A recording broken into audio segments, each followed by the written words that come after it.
दू गो लड़की अपने में शादी कर ले बड़ी जा तो का हाल बा भाई लोग। आशा करत तनी कि मस्त होकर जा और स्वस्थ होकर जा। बहुत ही गर्व से मैंने बोला तारी कि हम इनका हस्बैंड हमें आई हमार वाइफ हवे।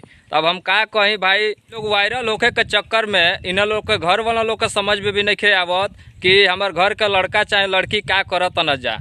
लड़को उतने बना जा लड़कियों उतने बड़ी जा। तब हम का कहीं भाई लोग पहले वीडियो देखा जाए इन लोग के ई समझ में नहीं आवत कि इन लोग के वजह से समाज में मने का प्रभाव पड़े। इन लोग कितना इज्जत से जियन जा, कितना इज्जत से मने इन लोग का सम्मान हो या लोग अच्छा कही। तो भाई लोग पहले इन लोग को वीडियो देखा जा। हम ज़्यादा कुछ बोलब ना तो हमारे में लोग गलती निकाली। यही से कहते नहीं पहले वीडियो देखा जाए तो हम लोग को खुद समझ में आ जाए। हस्बैंड है जी? Yes I am husband original. Original husband क्या दिखाई दे होता है? दिखाई तो कैमरा में जी किधर से हैं जी हस्बैंड आप?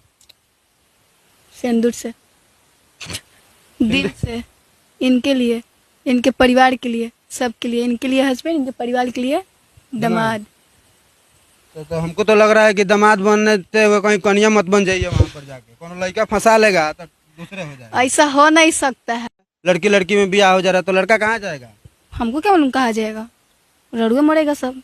रड़ुए मर जाएगा? हाँ जी। तो आपके जैसा लड़की लड़की से ब्याह करेगा तो रड़ुए न मरेगी सब? हाँ तो मरे, उससे हमको क्या करना, हम लोग प्यार की शादी कर लिए, इसमें गलती क्या की है? रड़ुआ मर चाहे कुछ करे, हमको लड़का सबका क्या है? इस जनरेशन का क्या होगा, ये तो धरती संकट में आ गया है। लड़की लड़की में ब्याह वो हम लोग न जानेंगे क्या होगा क्या नहीं। आप नहीं कैसे धरती चलेगा मैडम मोहतरमा? हम ना चलाएंगे, आपको तो नहीं चलाना है।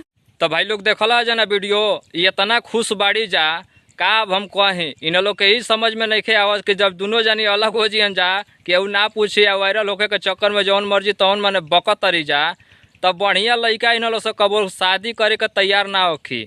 अब फिर बाद में भुगते के पड़ी इन लोग के माई बाप के। तो भाई लोग हम तो इतने कहम कि ऐसा कुल काम ना करे के चाहिए कि समाज में मने मुड़ी झुक जाओ।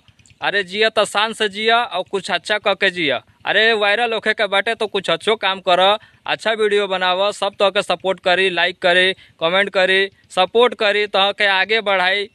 अरे अब का कही भाई लोग, हम खुद कुछ नहीं कहल चाहत। अगर तो लोग के वीडियो अच्छा लगल हो तो हमारा भी चैनल का सब्सक्राइब कर लिया जाए और बेल आइकन के दबावे के मत भूलिए जाए। अब भाई लोग कैसन लागल पहले कमेंट करके बतावा जाए। हम ना कुछ कहम ये लेके हम भाई दोषिया बन जाए।